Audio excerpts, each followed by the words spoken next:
Hey, Jeffrey. We won. Wait, what did we win? Lottery, I believe, right? I Money, I've quit currency, I've quit dollars. my jobs in a sort of burn bridgey way, so I hope that that's what the text was meant to say. This is how Jeff and I come out to the world and say we've won the lottery. Yeah, we We're have gonna not. keep we're gonna keep doing the podcast. We're gonna stop doing other work. That is, if I did win lottery, I don't think it would affect the podcast at all. This is not a profit center for Jeff Enterprises.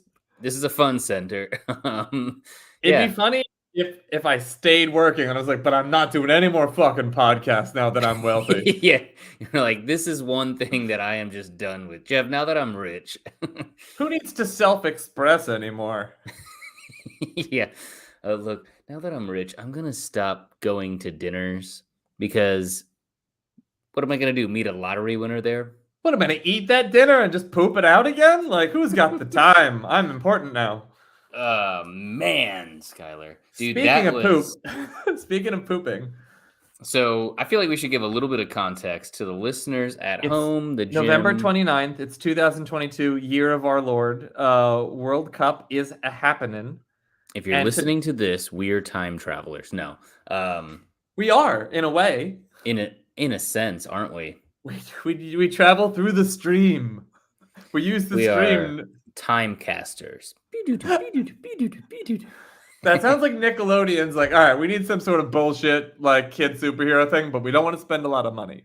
And it has to be educational. Guess who wants to turn Harriet Tubman into a superhero? Legends of the Hidden Temple. She's now a time caster. Yeah. Hey, it's Harriet's pod here, and just wanted to tell you guys that I can't divulge my location, but I'm on the underground rails, and Yeah, that is an idea to do like drunk history, but it's like reversed, and it's the podcasts of all of the most famous people throughout history, but it's like kind of shitty. it's this podcast that has one listener. Oh, they've logged on. That's amazing, actually. Hello, it's Meet the Einsteins. I'm your host, Albert Einstein. I'm here to, I guess, talk to a bunch of people who are stupider than me.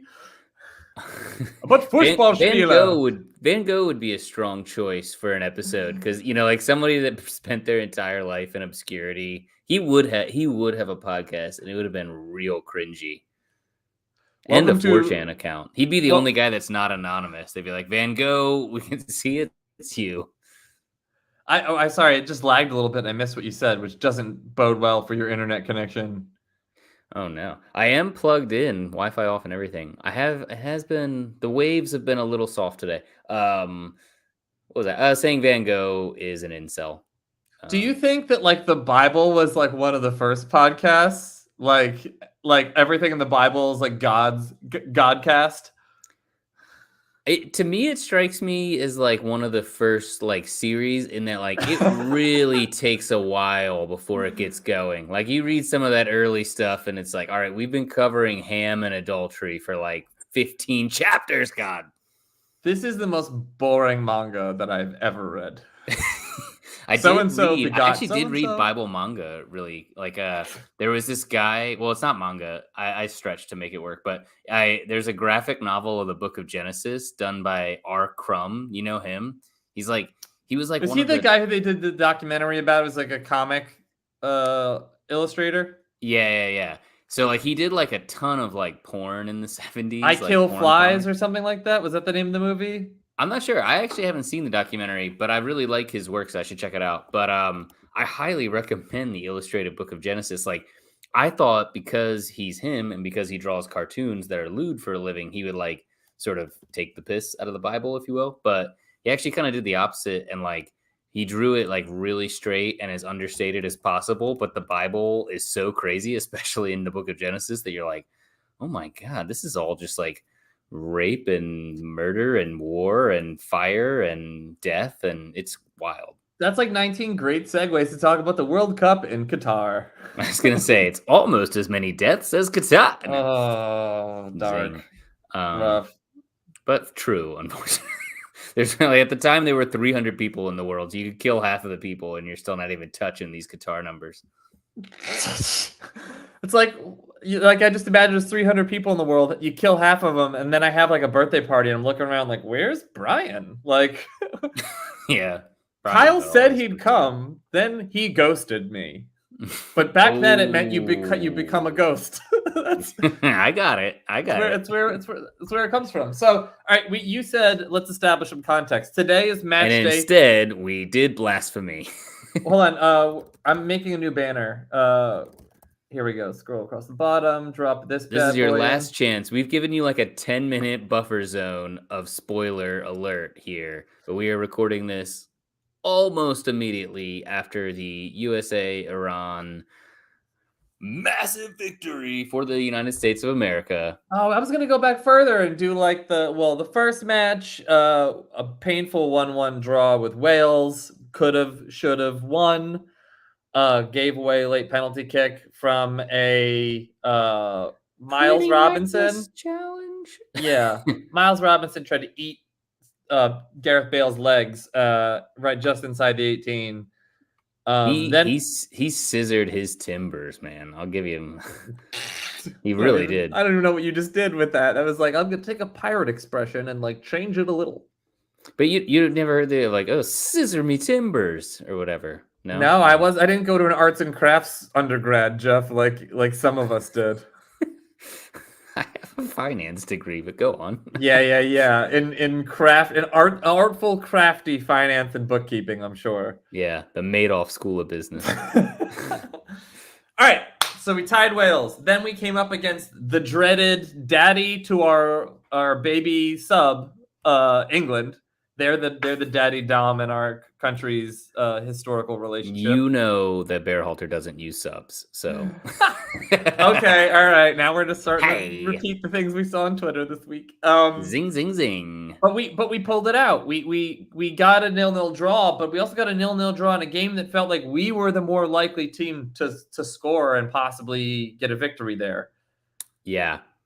I mean, we were having a sort of rich man's version of what Canada had, which is like, go out, play your balls off for 2 games, but then we came away with 2 points in a group where that mattered, and they came away with 1 in a group that it didn't.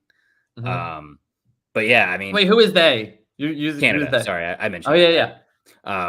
Canada has been knocked out. But then, which is crazy because I feel like they've actually been like one of the most consistent performers at this World Cup so far. They've had like 2 good games. It just hasn't gone their way. In qualifying as well, they won almost every match. Like they qualified rapidly, top of the group.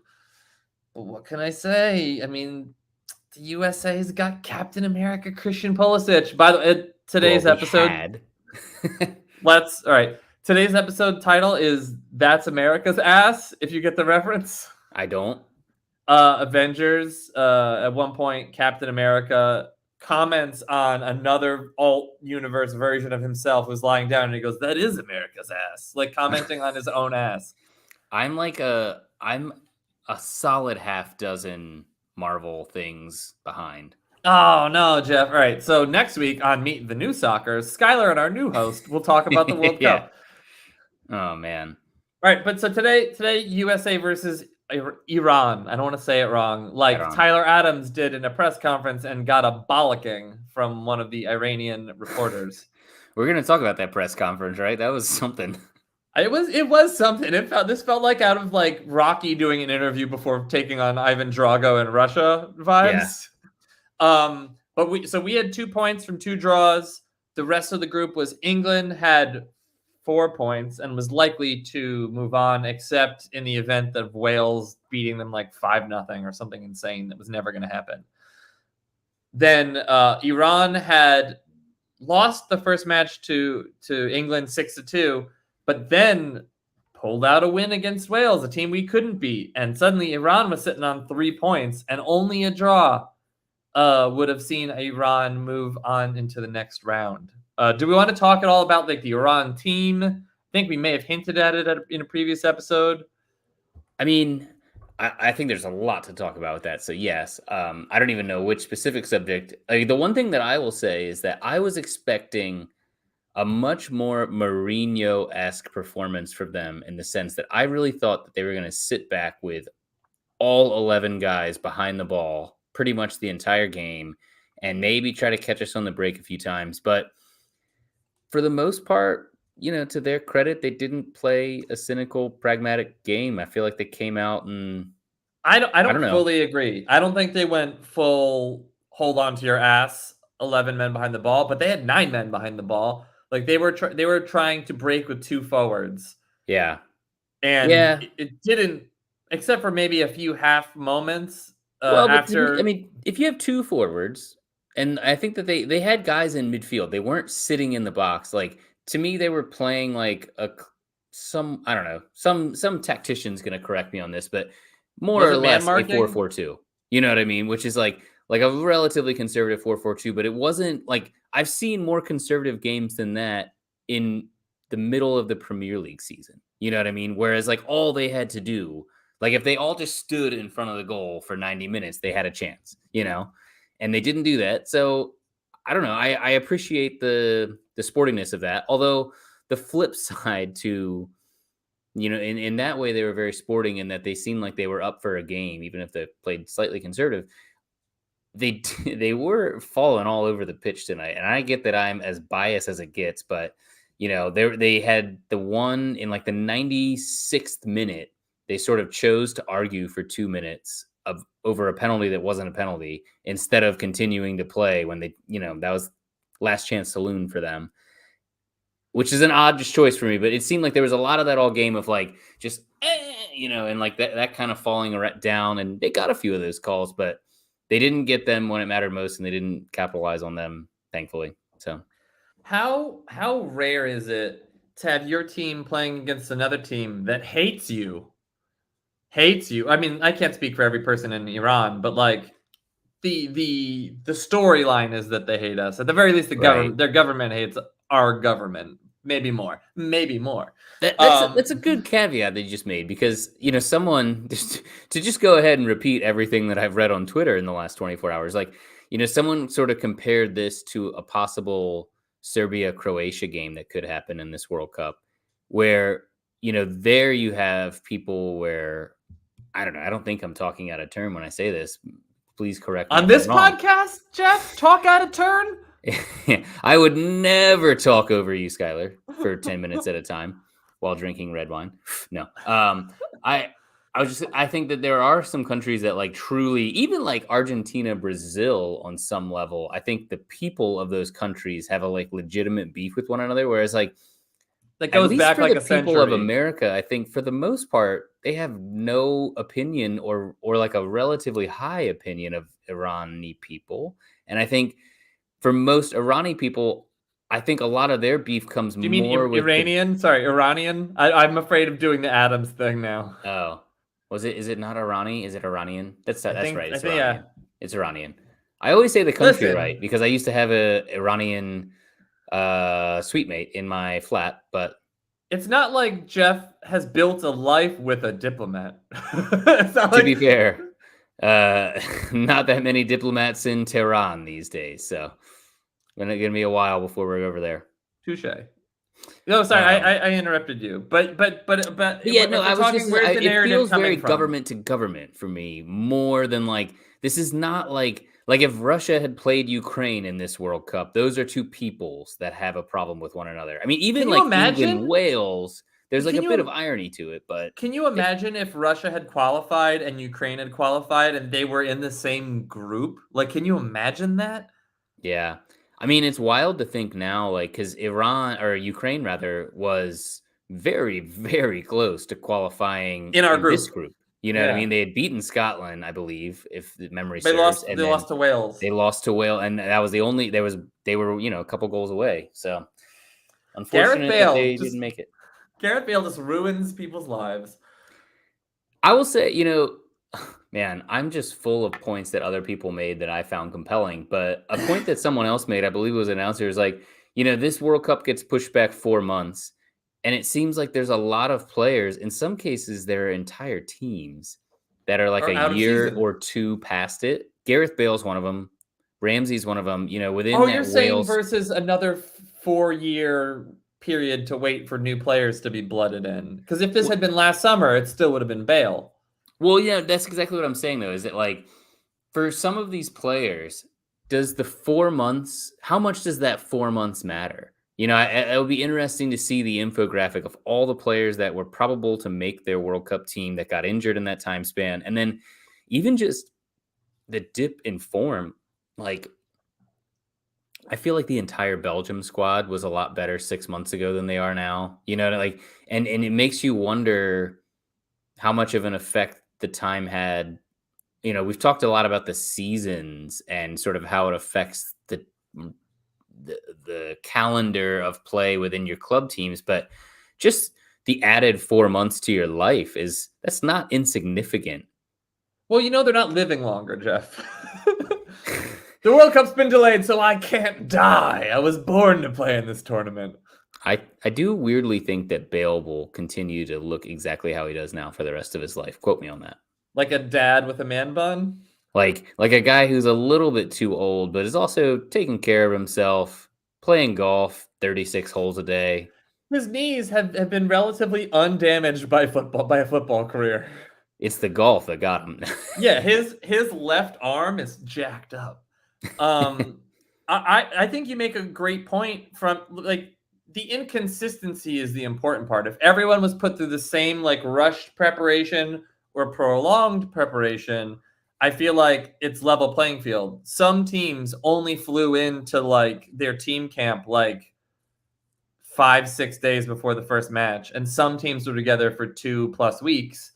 Other teams had friendlies just before this. Like it's been very inconsistent. And that would be an advantage for the United States, right? Because our season sort of ends at a strange time when everyone else is still in the middle of playing. We've had for MLS, yes, but for MLS, our players just finished a complete season, their end of season. So feel how your legs are end of season. But for the European players, it's the same as other European nations. Like Christian Pulisic has been on the same schedule as Kovacic.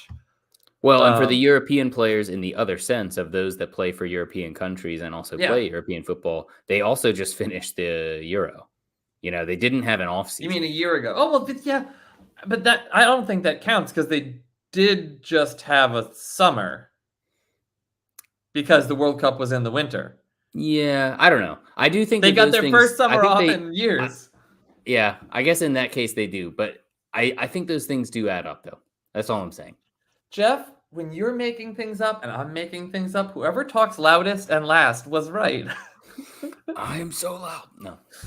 All right. So in the match, we're probably not going to do a minute-by-minute recap because we never do that and would never do a good job of that. No.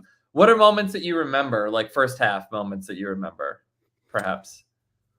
I mean, probably the biggest one of the first half is a moment that wasn't a moment. I mean, obviously, I remember the first goal that counted. I remember Pulisic going down. I haven't seen any update that is worth repeating on whether about or not his injury. Like what's his status with that, which would be interesting to know. I don't think they'll reveal that until the morning of the next match, which I think is Sunday. Yeah, at 6 a.m. Pacific. Larg. Thoughts and prayers. Hopefully that will work out okay. So I remember that moment pretty vividly. And the odd thing to me, he looked like definitively injured. Like he stayed down way too long. Even when he was back up, like it didn't look like an ouchie. Like it looked like a problem. And then he played hobbling the rest of the half. And I don't know. Let's just hope that doesn't keep him out any more than the rest of the Premier League season with Chelsea. No, I'm just kidding. Let's you know what I mean. Let's just hope that is not a serious problem for him, because that would be a shame if those 10 minutes of football cost him, years of his career. He's not usually the most prolific player as like a forward, but as just a winger, as someone that like really takes on the mantle of national team captain, whether he's captain or not. Adams is captain at the tournament, but Pulisic is like he the fact that he scored the winning goal that takes us to the next round by putting his body on the line, he is the one on our team who would have done that. I was also thinking about that because it's such a like movie plot thing to have someone, you know what I mean? Like, how often do you score the winning touchdown while getting your ankle broken? Or like, you know what I mean? Like, it's very like a lot of times when you get injured, you might be trying to save the team or score the winning goal or whatever it is. But like usually it's some innocuous moment where two people collide wrong or like you land strangely. It's like it's very it's not very often that you see a glorious injury like that. Like if he's actually like if he let's say he broke a leg and he's going to be fine in the end, but he has to be in a cast for a year, like dude, that's almost like a cool thing for his career. It's an amazing moment to have done that, you know? But I also think that he would rather score 3 more goals, Yes, absolutely. than have that moment. It didn't look like I think if it was a broken bone, I think the reaction would have been a little different. I'm hoping it's just like, a tightened hamstring or something where it was like he's afraid it'll worsen if he plays on, but something that like a day or two of icing it and stretching will overcome. That's my hope. To me, I mean, and I watched that they played that over and over and over again where I was watching it. And I kept expecting it. If you remember the way he scored, he's sort of sliding in. His left leg is lower than his right leg. And I kept expecting it, but it was the left leg that got hurt. And so it's this leg that's kind of pinned down on the ground.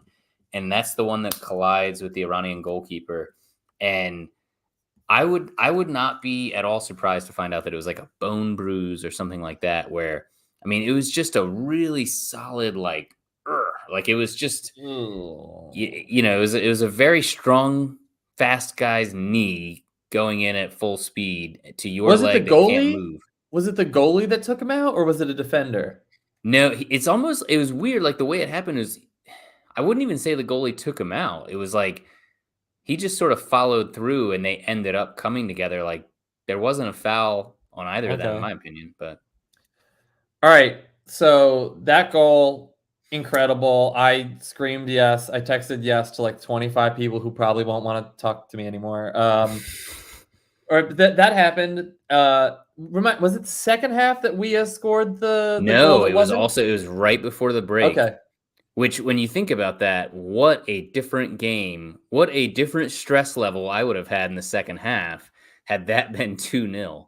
So what great a finish that was wasted by that offsides. Yeah, Tim Weah makes a great run over on the shoulder of the center back, and it's as soon as he scores with a really nice, like dainty finish. Beautiful. And then the flag immediately goes up. But if you look at it, it was like a nose, like maybe not a nose, but it's like it's hard to figure out where to fucking measure offsides from anymore. Is it a foot? Is it the shoulder? Is it any part of the body? What if they're leaning back, but like it's like your shoulder and their feet?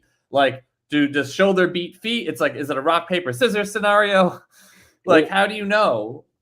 And as someone that has spent way too much time using the forward reverse feature of instant replay on FIFA, I can say that, like, depending on where you count the ball being kicked, like, is it the very first moment of impact, or is it sort of the, like there's a millisecond two or three frames of ball contact.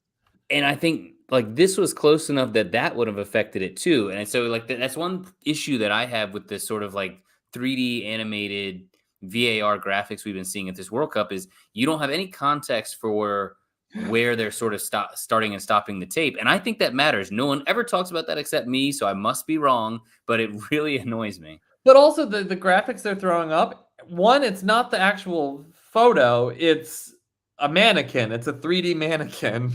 Right. And you're like, I don't know for a fact that what you're showing me is what happened. I'm sure that the Qataris have only ever told the truth.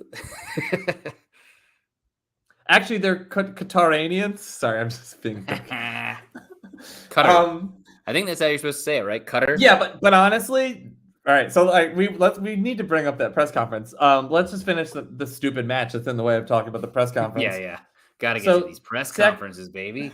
Second half is one. It's a narrow 1-0 lead. Christian Pulisic taken off at half for Brendan Aronson, who I think even if he hasn't had like a moment of magic, he does what you want him to do: be the most annoying presser, the person who's, even if he's up top by himself, just getting punished. Like, I appreciate what he does, even if it hasn't resulted in a goal yet.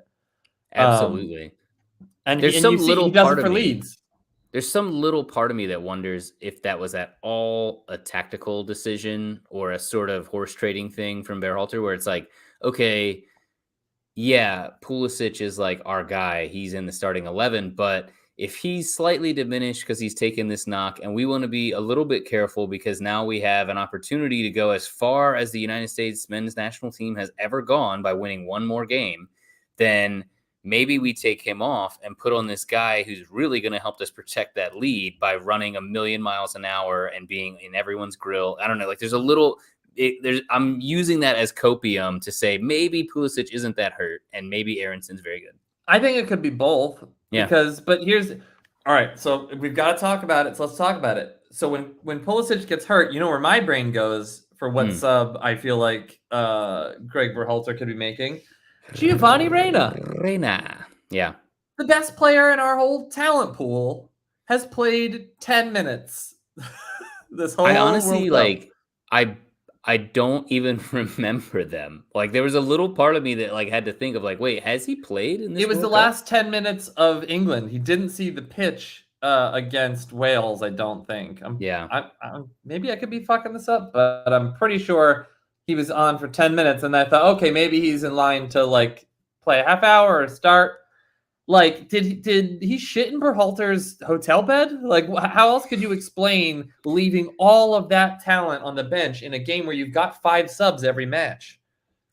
That's a really strange thing is the 5 subs every match thing. And then not that coaches ever think this way, but it's like this is a guy whose dad played against this same team in the World Cup. There's like storyline wise, it was not great from Berhalter. Or how about the fact that he's scoring or assisting in Germany? Like pretty much every match that he makes an appearance, he has an impact in it. Could we use any of that? Do we think Iran's better than Germany or than German Bundesliga players? Really great point. I mean, I honestly I don't watch the German league enough to like tell you I know his game that well, but just looking at it from the same 60,000 foot view that you described, it seems like he ought to be playing a bit. He's a Marco Reus replacement, which is how he's been treated at Dortmund. So like think of like central attacking midfielder who's got amazing vision, passing, ball control, and he's like 6'1". He's not like a little child like some of our stars are like children sized. Yeah, it's like there's got to be some other injury story we're not hearing, and Berhalter's not releasing that information to keep other coaches guessing. But like, if he's on the bench, it's like he's clearly not a part of their game plan anyway. So I'm just very confused by it, and you haven't heard anything from him other than I'm 100% healthy. Yeah, and it's weird too because like 10 minutes, as much as it seems like nothing talking about a game, like if he wasn't 100% healthy, it would be very difficult to play 10 minutes of it. You know what I mean? Like that's not an easy thing to do. So strange. It's confusing. Maybe there's an answer. Maybe there's a reason. I've been telling all of my friends who are just tuning into the World Cup and don't watch otherwise, I've been saying this US team has the best collection of young talent maybe ever, but I don't think we're getting the output that young talent could. Like, imagine, I'm going to hate doing this, but Arteta converting Arsenal from a bunch of young players to a bunch of young players playing well together is what this national team has needed for this whole cycle. And people will say, oh, Berhalter's gotten results when it's counted. But, like, what is the plan? Like, I mean, I feel like we've got players that are physically skilled, technically skilled, tactically educated, and they're just not together long enough either for him to do anything or his MLS tactics that he used when he coached the Columbus Crew don't translate at the international stage. I mean, I agreed with you until the World Cup in terms of just looking at results, and we were not getting the ones that we needed to get. But we just went to 5 at the back with a 1-0 lead against Iran. Like, that's like a dog getting into the submissive position. But it's also like, would England have gotten a 5 at the back? Not the right call, and that, you know what I mean? Like, yeah, I think that we should have gotten a second goal instead of letting it go down to minute 102. I mean, I think that has to factor into the decision, and this is something that would be interesting to talk about on its own at some point. Is they have just added so much stoppage time, and I actually kind of like it. Where I think on some level, I've always said, if they lay on the ground for 8 minutes, you should give 8 minutes of stoppage time, even if it's the first half, and they've done that. But It it just does sucks when you're change trying the to ball watch. game. It sucks for your schedule when you're like, all right, I've got 11-1 blocked off. I've had to fight off 5 different meetings. And they're like, Yeah. we're going to keep it going. Like, well, I have to present now, which is what happened. Dude, the after party meetings, I just Irish goodbye those. Yeah, I should have done that. All right, all right, so we won 1-0 in the end. New Jersey's own Matt Turner was also made some important saves towards the end, and I was impressed by how he played the ball with his feet, though, as something we've talked about as a huge weakness, at least at the level that we've been watching. He's been doing okay, like the same way De Gea this season has gone from terrible with his feet to like a C+ student with his feet, passable. I mean, that's kind of a funny pun, but I feel like Turner has improved in only his short time at Arsenal with his ball playing. Yeah, and I wonder, I mean, that also seems to have affected the tactics. Like, we were legitimately putting center defenders way back and like wanting to play out of the back and like sort of daring Iran to press us. So, well, because you can't have some people playing that way. It needs to be like 100% buy-in or it falls apart. Sure. So yeah, I mean, so now so we could talk about Iran for a second, or we could talk about our next opponent. I think we should talk about Iran for a second because this is Meet the Soccers. Yeah. You know what I will say? Winning against Iran away, and let's not kid ourselves, that's what it was. Pretty good result. Like, every team that is within a 2-hour flight of Qatar has, Saudi Arabia has pulled off some things that people didn't expect them to pull off. Iran pulled off some things they didn't expect them to pull off earlier. Morocco pulled off some things.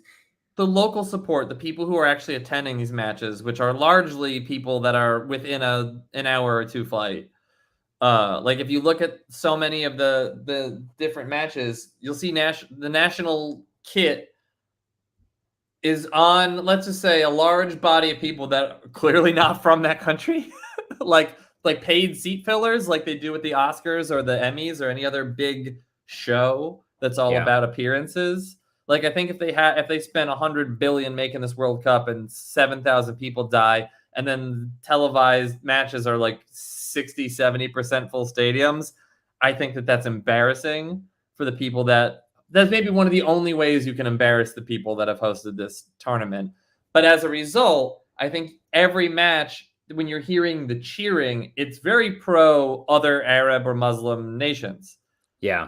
And I wonder how much of that too is like, I don't know, like I guess I do know this, but like if there was a sort of CONCACAF World Cup and we were not in it, like, you know what I mean? Like, there will be, but I feel like you just cast a magical spell on me. No, but if there was, you know what I mean? I wouldn't expect us to cheer for Mexico. You know what I mean? But I do wonder a little bit if people are. Wouldn't you cheer for Canada if they moved on and we didn't? And it was Canada against whoever knocked us out? I'd want Canada to like. I guess. Or is it spoiled brat syndrome? If I can't have it, I don't want anyone to have it. I'm not sure. I might be a spoiled brat. I think it also depends on who they're playing. You know what I mean? Because like I would tend to. There's games already that I've rooted for Canada in, like when they're playing against Belgium and they're supposed to lose, so to speak. It's like I wanted to see them do well. You know.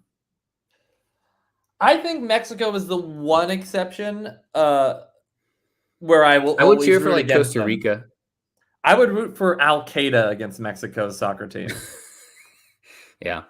Which, I mean, these colors don't run, but Osama bin Laden, former gunner. Oh, I feel like there's tons of puns in there that I don't even want to touch. It's not a pun, by the way. He is an Arsenal fan, or he was. Well, Saudi Arabia will never forget how they were jumped out of this World Cup. So take that. But here's why I wanted to bring up Iran. I have a few friends, one in particular who was actually was at the tournament and was there with all of her Iranian family and maybe some friends. I'm not 100% on the guest list, but just hearing about like, you're going to be at the World Cup, which is a rare thing. It's a rare thing for your nation to have qualified. It's rare for it to be close enough that some of those distant friends and family that are scattered around the world can actually even come together and party and have a good time. And like just the like week and a half until today sounds like it's been a great experience. They like rented a boat. They're having a good time. But like the fact that these people are Iranian people who are aware of what's going on the ground from the women's rights protests and horrifying reaction to that, which almost mirrors like U.S. 1950s civil rights era reaction to protests. Like it's rough. People are being sentenced to death just for stating their opinion. But also, it's worse than the civil rights movement. I mean, it's pretty bad. Yeah, you're right. Like, I'm sorry, I was reaching for something to compare it to, but like, although I don't know. Now that I think about it a little bit more, you might be closer than I think. But state-sponsored versus KKK, there's a difference. Go on. That's not what so. One minute later, Schuyler, pretty right. Okay. But I don't know if you read this, but the Iranian national team players themselves were given not discreet warnings to behave during the World Cup, or else things would happen to their family back home who are like, not only were they sent with like handlers, each player has like an Iranian government official like following them around so they can't defect, so they can't give an interview, so they can't say anything in support of the protests at all. But also, like, there's a history, maybe with Iran, maybe with other nearby countries, with just outright punishing teams that don't win, even when the expectation to win is very unrealistic. Like, I want to say it was Saddam Hussein's son, like, had members of the Iraqi national team executed or violently punished. I'm saying this without the citations in front of me. Sorry, it's very Joe Rogan. Wasn't there something like that with Colombia as well? Yes, let's say there have been many nations where this has happened. So I'm not trying to single out Iraq or Iran or any other country that starts with an I and an R and an A. Like Ireland, but like the thought that you're this is supposed to be the biggest moment of your sporting career. It's the pinnacle of what one can achieve in this game. If you're playing for one of these other nations, you might be also a bigger deal than anything you'll do on a club level. Yeah. Like to be able to go to a World Cup where you're playing alongside Messi, you might not get that in your domestic league season. That should be enough. That should be enough pressure. That should be enough to cope with. But to be like, I have to behave a certain way and possibly have on-field results in order to save my like Aunt Irma feels like fucked up. I mean, of course it's fucked up, but like in a way. So I should savor the beating Iran because of some of the maybe cockiness that I heard out of Iranian press in the build-up to this. Like, oh, we're going to show USA a thing or two. I should savor it more. But instead, I'm just worried about the players and their families. Like, it feels like, would it be shocking if the players' families were killed? Would it be shocking? I mean, if Weston McKennie's family gets killed in America, shocking? Yes. It would be killed for very different reasons. You know what I mean? Like in America, they'd be because they went to a movie at the wrong time. But yeah, no. But if a government hit squad killed Weston McKennie's family, you'd go, "Holy fuck! What century are we in?" Yeah. In Iran, that century is now. It's now o'clock, and so I don't know. As much as the tone of this podcast is always pretty glib, like. It's hard for me to think about the victory and then be like, fuck those guys. Like, if we had just beaten Wales 1-0 to seal it, I'd be saying all this anti-Welsh shit. I'd be like, suck my dick, Wales, go fuck a sheep. Gareth Bale, Christian Bale, fuck all of them. I don't know. Like, is Christian Bale Welsh or is he Australian? I can't remember. Who cares? Who cares, really? He's actually from here. No, but how do you feel about that? I mean, I will say, I think that it's interesting. I wonder what the regime will think of this performance, because to me, I thought there was a really good chance that they were going to leave with 0 points. You know what I mean? So just the fact that they left with 3 points and until the very last second of they were a goal away from progressing. You know, they were And like there were a few close calls there. I mean, you called out some saves that Turner had, but the things that I remember the most that were there was a sort of curling effort right over the right top corner. Then there was also that like low-headed ducked in one that went into the side netting, and either one of those could have easily scored, and it's a very different outcome we're talking about here. So I don't know. I'm definitely celebrating in the win, and I hear what you're saying. I think we've talked so much about sports washing on the podcast, but just having the team in the tournament, I would like to think it's drawn more attention to it. Well, yeah, I would like to think that the reverse of sports washing is now happening, but this might have something to do with which echo chambers I inhabit on the internet and my news sources. But like for me, like this is only drawing more attention to the protests in Iran. This is only drawing more attention to the, injustices in Qatar. This is only drawing more attention to the problems in Saudi Arabia when you have, MBS, I believe that's his name, right? MBS, like parading himself around there. And it's bowel syndrome. It just, I would like to think that we're getting to an era where sports draw attention to issues rather than deflect from them. But I did just watch the FIFA documentary on Netflix, and, you go through the years, and first there's Hitler, and then there's, Argentina in the 70s. And then, and you go through and it's like all of those things are just horrible things that were somewhat propped up by sports, especially, FIFA and the World Cup. And it's it does make me wonder if maybe I'm just in my own echo chamber. Well, we totally are. But like, I don't think that that's a sin that we can be blamed for. This is where this whole podcast is just as you and I see it. It's not well researched. I think we go to great lengths to explain that it's not well researched. But it weirdly is though, because I spend all the time I'm supposed to be working looking at this crap. Yeah, well, we look at it and then it seeps into our brain, but then we don't have that reference available to quote. And we say, true. Oh, there was something I was supposed to correct about Ronaldo I never fucking corrected. Oh, with the kid, right? Yeah, so when we were talking about when Ronaldo was, this will be a quick aside, editor's note, when Schuyler referenced Ronaldo's sick daughter being something that United did not believe him about, and then his sick daughter dying, I was conflating two separate issues. Ronaldo lost a child, one of his two twins, at childbirth. You're just volunteering a lot of facts you haven't researched in this correction. The point is, Ronaldo lost a child, and Ronaldo had another child that was very sick months after losing a child. So the context of that was important in that Ronaldo I see. is in a more defensive posture over the health of his child because he's just lost one. So like, but we don't need to relitigate that. I just wanted to say at that moment in time, I remembered about something I said that was very important that I got 100% wrong, which was very Googleable. Where were we with? We were talking about Iran, but we were talking about you and I being in an echo chamber. But like, I agree with you. Well, can I give you a little opinion from outside the echo chamber for a second? I wanted to agree with you. Oh, sorry. Go ahead. I agree with you. Go ahead. Thank you.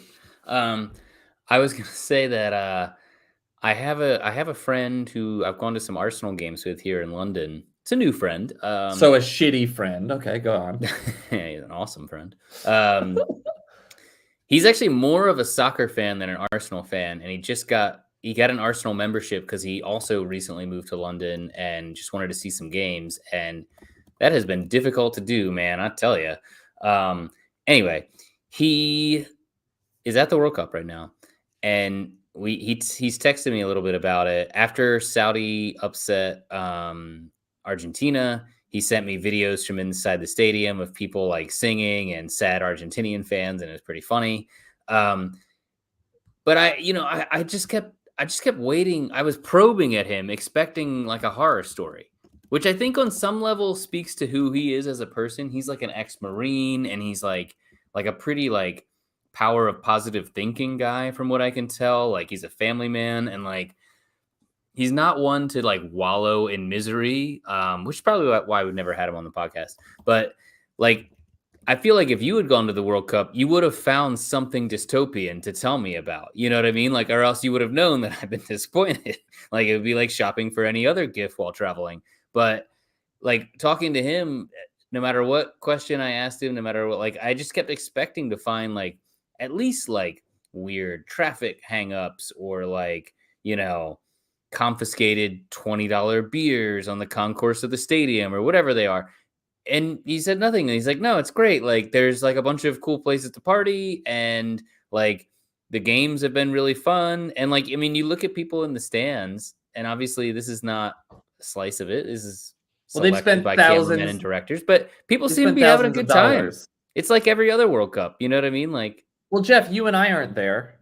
right. So we would love to go to a World Cup. No, but you and I aren't there. So there are lots of the people who have gone have already sort of been their own filter. Those are all people who are willing to go. Those are all people that wouldn't stay up at night thinking about like, what am I spending my money on? What am I supporting with that? What happened to make this event possible? It's a huge party, a cool party in a city literally built in a fucking desert with blood. And then we're having a giant party there. Like, I can't do that. I can't, even just watching it has made me feel weird, but I have watched it on mostly pirate feeds on a VPN because that's my like. Oh, really? That's so surprising for you because you pay for so many things. Like you will pay for so many streaming services. I assume you had this one. I just didn't want. You don't have like cable? Isn't this showing basic cable? I have YouTube TV. I could watch it on that, but because it's just been on Fox or Fox Sports 1. It's how can I? Because I gotta watch the football because I love football and I'm obsessed with football, but I don't want to put a penny into like the pockets of people who have essentially okayed slave labor and had like essentially murderous labor policies. Like there's, but like I'm the reason we're getting a little off track here. Your first point about is sports washing sports working. I agree with you in that I think the anticipation was that because of how things have gone with Manchester City, PSG, now Newcastle, Chelsea before, like there have been examples of it working on like the club level, but for a big focused event where all of the globe's media is watching, you're going to have some media that are like the Scandinavian countries. Is how it's pronounced. Yeah. Fuck, I can't even repeat what you said. Like imagine the Danish journalists or the Norwegian, like Scandinavia is going to give zero fucks. They're going to be very blunt. Human rights are going to be at the core of just about everything that they do. Like I feel like it's impossible to hide all of your warts and mass graves from that much media that you have to invite in order to have the spectacle of the World Cup. Like it's too big for someone to control the narrative, isn't it? Yeah. Like Brazil invented soccer and we were still talking about the stadiums that they were building that weren't going to be completed until after the World Cup was over, or how we were talking about Brazilian favelas. Like I had never heard of a favela before the World Cup. And now I understand that it's like these intentionally impoverished slums on the outskirts of like the cities where like essentially, it's like Calcutta, the Calcutta of Brazil. And I learned about it's like the Calcutta of the movies of Brazil. Yeah. Yes. It's like what's the Slumdog Millionaire if it were Brazil. Right. But I learned about that, and I mean I feel like Russia, after they got the World Cup, we've had 4 years of learning about Russia's bullshit. Well, they have piled it on pretty thick. You know what I mean? Of like Russia and Qatar right in a row. Like, guys. No, and now the United States. So just in time for us to be an autocratic red state nation. Just that's when the World Cup will come and fix everything. Yeah, shine their light. I can just see at the opening ceremony when they execute Trump. I mean, sorry. I don't think that they'll do that. If anything, I'm afraid he'll be king by then. Be the oldest king. Well, yeah, let's talk about something more positive, like our upcoming match on Sunday with the Netherlands.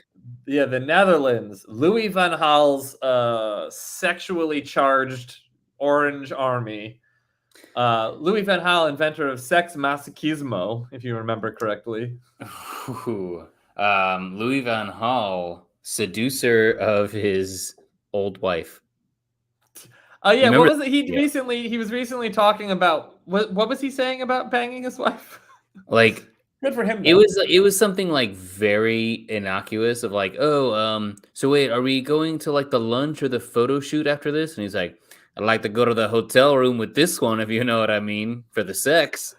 I think what he said, if I remember correctly, was like, I invite my wife to the World Cup just for sex. It was like, I think it was something, because I feel it was something where she didn't look great. It was also something where, but like, it was also something like out of the blue though, where like the question was like, do you prefer ham or turkey? And, and he was like, well, the answer is I brought my wife to the World Cup for the boning.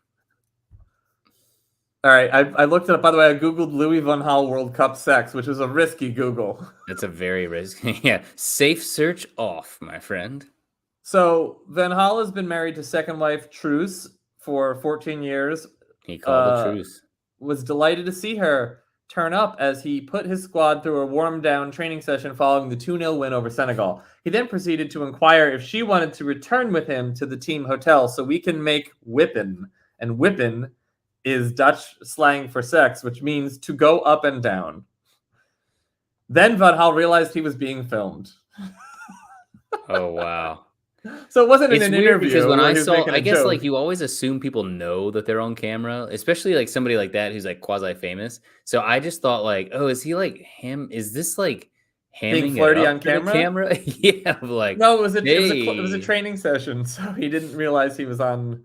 He didn't realize he was getting. Fuck, I was gonna say the camera was making whipping with him, but that just sounds consensual when really. All right, to our producer, can you just cut that last bit out? Can we? Yeah. Can you cut all these bits? We're gonna start over. Can you cut the whole podcast out and then we'll leave? Can you delete the old ones? Can you forget the Sockers? Make us say less things than we've ever said. Delete the Sockers. Delete the Sockers.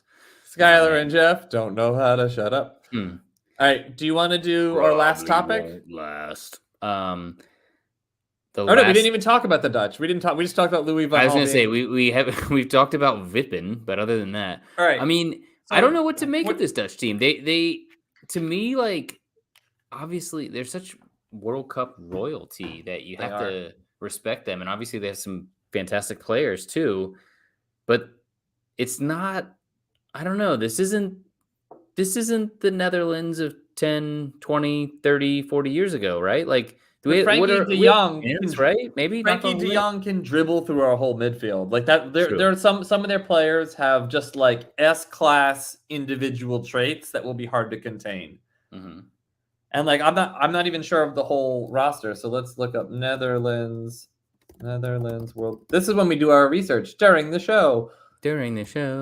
I will say this about our midfield: the BBC were very complimentary of it today, and it made me think maybe I've been. Like, these aren't the biggest names, but, like, I thought McKinney had a great game today. You know what I mean? He's had a great game. He just can't go 90 minutes because he's just had, like, no club season for the last few months because he's been injured. Yeah. All right, so here are the big names. Virgil van Dijk. Nathan Ake. But over the hill, question mark? Like 31. We have Tim Ream on our team. But he's been in bad form for, like, a year. You know what I mean? Like, he's not the VVD of 2 years ago, which would be very, very scary. I think he's as likely to score a goal against us, like on a set piece. Nathan Ake from City. Yeah. So I've just named two defenders better than any of our defenders, in my opinion. Jeremy Frimpong, who's I think a right back for Leverkusen, who is a lot of teams are trying to buy. Stefan De Vrij, I think that's how I say it. De Vrij or De Vrij. Daily Blind, Matthias de Ligt, which I just pronounced very German. It might be de Ligt. Isn't it delight? I mean, not on Sunday. It won't be. Be no delight then. Is it Sunday or Saturday? It's Sunday. Is it?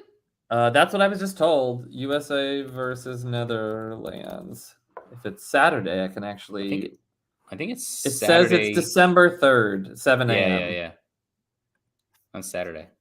Oh, is that Saturday? I think. We should. Yeah, it is. Oh, who told me Sunday? What fucking liar. No, dude, it really. So I have like a reunion plan between my daughter and two of her best friends that she moved away from and is now sort of moved back towards. And we're supposed to go to this like Christmas market, and it's at that time. Oh And I was no. like, Rachel, you know that me and the dad aren't going, right? Like, it's just not gonna happen. And she was very cool about it. I didn't say it in that way, or else I probably would be going. I was like, please. Do you have like the ability for World Cup matches to pull out the like I'm not doing that trump card? I think so from the knockout stage on for sure. I mean, for USA games in general, like I look these up far in advance. I block the calendar off. So it's like it's a kind of a dib system in our household. Well, Jeff, The I hard did thing the is same with the thing. knockout, it's like I don't know if we're finishing first, second, what you know what I mean? Like, yeah. But yeah, I definitely I block my calendar for these things. Well, officiating. I really thought you were going somewhere. Sorry, I thought you were kind of. No, I was listing great Dutch players, including Jurrien Timber, Tyrell Malacia, Frankie De Jong, Xavi Simons, who played against Arsenal very recently. Yeah, he was very good too. For PSV, Steven Berg. Is it Bergwijn? Berg at Ajax? I don't know how to say his last name. Memphis. Gakpo, who has scored a goal a game. Gakpo is looking great. Gakpo is scary. That's the thing. I think they've got enough weapons to beat us. So I think that we made it out of the group. They're clearly we made it out of the group. I think our joyous reunion at the World Cup ends at this point, but that's the ropes. That's the ropes. But then again, that's not a saying yet. Those are ropes. Those are the ropes. That sounds sexual. I was gonna say that's how the cookie ropes. We are at the stage of the World Cup that penalties happen. And so every game you could be cynical and we could start playing for draws now. And then it's a coin toss of if we go to the next round. I don't know. Do you think that's what we're going to do? I think we'll play a conservative lineup because I don't think we believe we can just go play our game at the Netherlands and win. We don't believe that we will win. Is that? I mean, look at the way we just played England. I think half of that was England being tired and playing down. I think if they played like the way they played today or the way they played in the first match, we lose that match against England, even with our best performance. We just don't. We don't have the goal scoring to beat any of these top teams, except by a fluke or by them making a couple of. Now, if the Netherlands makes a few bad errors, like say Van Dijk gets a red card, is sent off in like the 25th minute, like that changes the outlook of a game. But on paper, yeah, I support us. I'll cheer for us. I want us to win desperately. I do not think we will be moving to would that be the quarters then? Yeah, I mean, because that's the crazy thing is like based on where we were tonight, one more result, and then we get to the round of 8. And that's as good as we've ever done. And it's pretty damn good. No, we were semifinalists in, I want to say it was was it 1950 or 1930 something? It might have been 1930 something. Oh, is that right? I always just thought that World Cup semi-finalists are best. I think we lost to Uruguay, who won that World Cup in 1930. Oh, the very first World Cup? That's crazy. But I think we were. I don't think there was 32 teams or whatnot. I think it was like 8 or 16. That is wild, though. I mean, there's a weird alternate universe, like that whole like who killed the electric car. There could be a great documentary on who killed USA Soccer because I mean, we also beat England has never beaten us in a World Cup. We have beaten them in the World Cup. You know what I mean? Like that was in 1950. Yeah. Pretty wild. 1-0. And I think even that was like a bit fluky, but even it's like there was a big movement within the US at the time to play soccer within the college system. And so like imagine if college soccer had become what college football is today, what a different world we'd be living in. What a wonderful world. I haven't been seen all these years. We haven't done impressions in a while. We needed to go back to impressions. Yes, that'd be a fun dumb game. Is just like impression challenge. Who am I? Of like, you just have a list of people you challenge the other person to impression. But then it's That's like, not the word. but how do you make that a game? Because if I do a shit impression, that hamstrings you from getting a point. And it's not in my best interest to help you get it. But then if you getting it is what gets me a point, it's not in your best interest to guess correctly. See, I feel like you do a bunch of credible impressions, so this is not going to work for you. But like for me, generous. We're both just going to know right away if I got it or not. I might have it, but I might not, you know? And so did you just like my Kesha that I just did? TikTok. Kesha Armstrong. All right. So what do you think is happening? Give me your perspective result so we can go to the last topic. I think that anything could happen. I think they're the favorites. But I don't think I don't feel like we're playing France, Brazil, Germany, Spain. You know what I mean? Like it feels like there's like you're right. Top tier. This is the secondary tier, and we are either the bottom of the secondary tier or the top of the third tier. You know I think let's say we're top of the third tier with potential to move on up to the east side. So maybe we will be like the Jeffersons.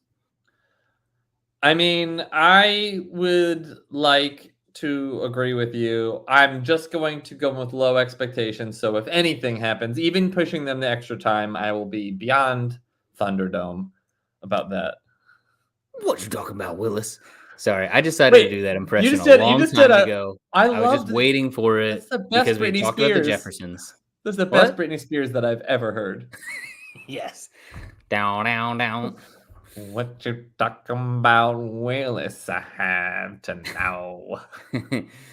Somebody's adopted me. He's white here. That was the whole premise of the show. Segueing to final topic, which you could argue that this segment is one of them. What are our World Cup surprises? This could be anything. This is the open-ended essay. I have a few. I got added time. We talked about it a bit before, but I love the fact that they've added on so much time. I'm not sure how I feel about them doing that in the club tournaments, and I wonder how much notice was given to the teams beforehand of like, by the way, added time means added time this time. Like you're going to play like 20 minutes of added time, 30 minutes of added time if necessary. But sometimes it isn't. Sometimes it's been 4 minutes. Well, yeah, but every time there's time to add, they add it. And it's like before there was always this sort of rounding down principle where they would like flop around on the pitch for 10 minutes and they get 3 minutes added time at halftime. They're not doing that anymore. I kind of think it's great. I kind of think that it encourages. It's like, fine, you flop around as much as you need to, but we're playing a football game here, you know? I would question, though, the transparency of where they're making that number up from. Is it actually reflective of the time wasted in the match? Like, imagine if you had an NBA-style shot clock that would just start when the ball's out of play. 100%. And it's just on the screen. God, I was just going to say that. I think like and like when they're on the ground, like I think there could be this nice dramatic moment where there's like a PowerPoint clicker and they're like, okay, sit down as long as you like. We can keep playing and you guys can keep getting more and more tired and we'll see if you want to defend that corner at the 900th minute. I really don't want it to become constant stoppages. Like if it's constant stoppages, we will be watching a game that's 50 minutes of fucking ads and you and I both would kill ourselves. Yeah. That's true. Do you have a surprise? Oh, yeah. I mean, it's so funny how, like, when you pick your bracket, and I haven't checked mine. Have you checked your bracket at all?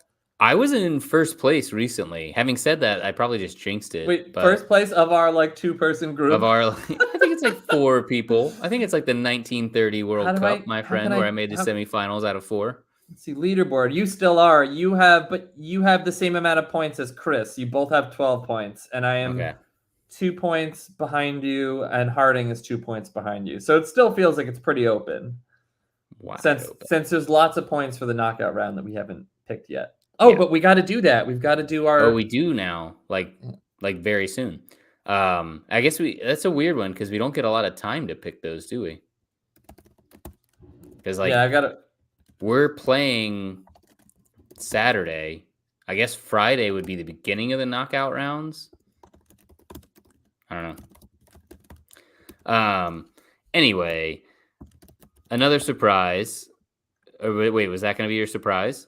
Oh no! So in picking all of those and like picking, who's finishing first, second, third, fourth in each group, I feel like I am an educated fan, and I feel like I know all the players more or less, with the exception being maybe some of these lower ranked nations that are coming in from Asia or Middle East or Africa, where like I know some of the players, a couple of the players, but not all of them. I feel like I did a pretty thoughtful job, and I got a bunch of the groups wrong, and it's like every time that happens the same way. I am surprised every time when there are upsets. I'm surprised every time when Germany loses to some nobody. And when it's not your upsets, because you had some in there. You had Canada way above their station. I was way wrong on that one. But you weren't wrong. The thing is, like, they played well. They probably deserve to have at least 3 points or something by now. But you pick results, right? Versus me saying, oh, I think that they'll be proud. Like, I wish I could just do a pride, you pick them. Yeah. The group stage is tough to pick because, like, you're getting points for picking like which team is going to finish third, second. You could generally get the hierarchy right and just be shifted off one. You know what I mean? And then you could sort of have everyone in order except one and not get any points. Like, you could generally, I don't know. I think that the group stage is tough to do. It's not as simple as like a March Madness pool. Although from here on out, after the group stage wraps up, then it will be. And I think it becomes harder to pick the upsets at this point. Would you agree with me on that one? Yes and no. I think it's harder to pick them, but I think they will still come and they will screw up everyone's bracket, because now you're getting to that point where it could go to penalties. It could be a 0-0 where one team's had 20 shots and the other team has 3, and now you flip a coin to see who goes forward. So it happens. I have a surprise. Okay. But it's not my surprise. It was Korea's surprise that they did not get to take their corner in spite of the plethora of added time. Did you see how they were denied the chance? They had won a corner. There was 10 minutes of stoppage time, which is a lot. 10 minutes of stoppage time. I think 10 minutes and 50 seconds had gone by. They had a shot from like 35 yards out. It went out across the end line, and it was their corner. But I think they were already sort of like they were giving them one last shot before that. So by that point, they had already played well over the amount that they were supposed to. And it was Anthony Taylor, Premier League referee, said, nope, game over. And the Koreans were pretty upset. I don't know. Did you watch that at all? Did you know the coach came out and he argued? No, I didn't. I've the last 24 hours, I haven't been able to watch any of the other matches just because of work. So the South Korea coach came out, argued so vociferously that he got himself a red card and will not be around for the last game of the group stage. It was pretty intense. I mean, they felt pretty aggrieved. And I mean, it just goes back to what you said, where like, I would love stoppage time to be like, I think that's one of the really cool things that doesn't happen in soccer, but happens in almost every other sport, is that race against the clock thing. And there's an exact time that you need to run out. And like, there's just a bunch of unwritten rules in soccer about it. Like, oh, well, of course, like the one that I always find dumb is like, you'll let someone have their last possession, screw it up, not blow the whistle, wait as the guy rolls out the ball, dries it, rolls it out again, then does a goal kick, then blow the whistle. I'm like, dude, just save us 30 seconds of our lives, please. You know what I mean? Like, what are you doing?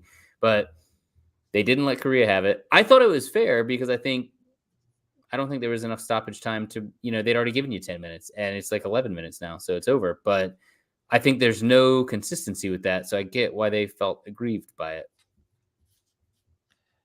All right. Well, I'm sorry I didn't see it because I feel like I have nothing to offer, which is a surprise.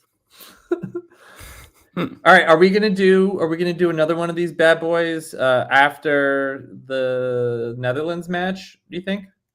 I think so.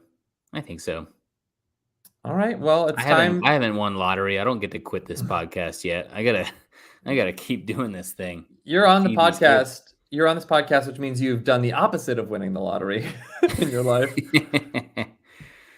All right, man. It's been fun. I mean, I'm glad the day went well. I'm glad we get at least another couple days of dreaming out of this.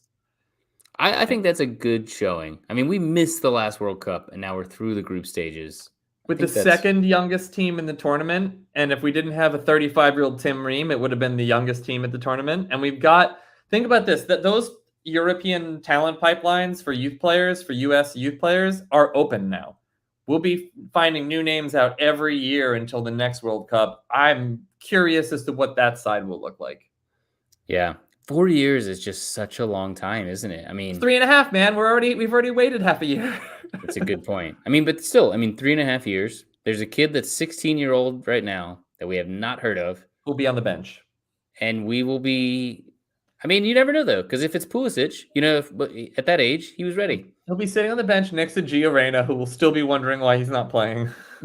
Yeah. Oh, we didn't even touch on the press conference after all that. We should do it real quick. Oh, well, I was surprised by the press conference. You got to go? All right. I've got to go. Surprised Sorry. by the press conference. Bye-bye. There was a press conference with Tyler Adams. Look it up. Meet the suckers. Meet the